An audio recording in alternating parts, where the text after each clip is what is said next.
Video we will see how to set up JavaScript in your Google Antigravity IDE. So guys, if you want to set up the JavaScript, so guys, it is very easy. For this guys, first of all, you simply go for the extension. So guys, when you go for the extension, so guys, here you search for the extension for the Java.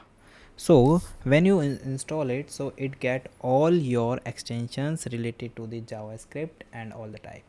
Okay, now you simply go here. So I am already installed. So guys, here you see it's download your debugger for Java, extension package, your Maven Java, your Gradle Java, and your language supported for Java. Okay guys, here you see that it get all of these things. So you also restart your extension once. Okay, after that simply click the option of install. When your extension is installed, so go to your files, then right click here and go for the new file.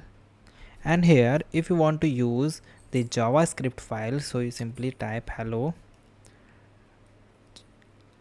dot, the extension of the Java is JS.